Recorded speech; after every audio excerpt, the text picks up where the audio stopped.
1977 সালের আগস্ট ও সেপ্টেম্বর মাসে পাঠানো হয় পৃথিবীর ইতিহাসে উল্লেখযোগ্য দুটি মহাকাশযান ভয়েজার 1 এবং ভয়েজার 2।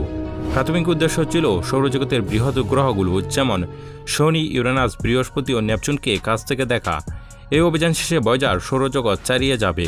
বিজ্ঞানীরা ভাবলেন, মহাকাশের গভীর অন্ধকারে কেউ যদি কখনোই যান দুটিকে পায় তবে তারা জানতে চাইবে কারা পাঠিয়েছে এগুলো।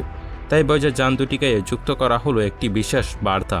এতে রেকর্ড করা হয়েছিল বাংলা ভাষা সহ পৃথিবীর নানা ভাষার শুভেচ্ছা বার্তা, পশু পাখির ডাক, যানবাহনের শব্দ ও নানা সংস্কৃতির গান।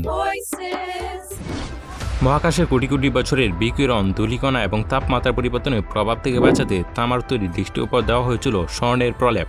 কারণ স্বর্ণে মরিচা ধরে না, ক্ষয় হয় খুব ধীরে ধীরে। এখন আপনার মনে হয়তো প্রশ্ন জাগছে, ভয়েজার যান দুটি 48 বছর ধরে পৃথিবীর সঙ্গে যোগাযোগ রাখছে কিভাবে? কোথা থেকে পায় তারা বিদ্যুৎ?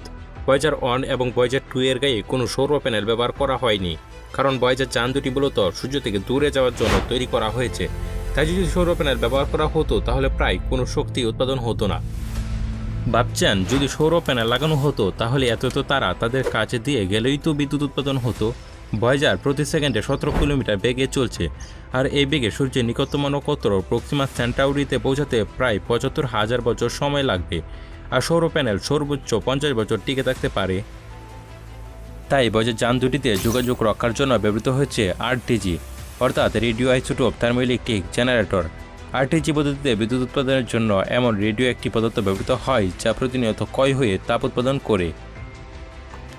এই তাপশক্তিকে থার্মোকাপল নামক এক বিশেষ যন্ত্র দিয়ে বিদ্যুৎ শক্তিতে রূপান্তর করা হয়।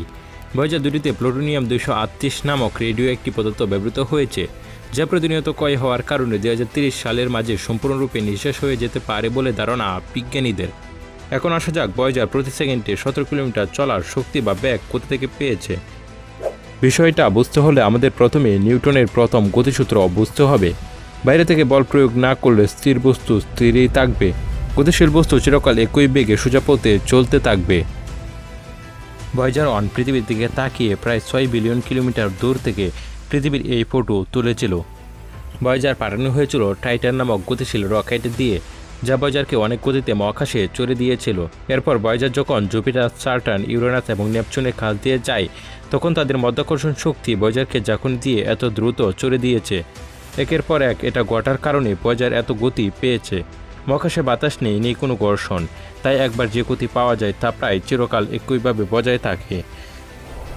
পৃথিবী নয়, প্রায় 18,000 বছর পরে হয়তো আমাদের সৌরজগৎ কালি আকাশে ছোট্ট একটি বিন্দুর মতো দেখাবে। 1000 কোটি বছর পরে হয়তো ভয়েজার যানটি এলিয়েন সভ্যতার কাছে পৌঁছে যেতে পারে। তখন আমরা এই বিষয়ে একটি ভিডিও আপলোড করব। তখন সেই ভিডিও দেখতে আমাদের চ্যানেলটি সাবস্ক্রাইব করে রাখুন। ধন্যবাদ।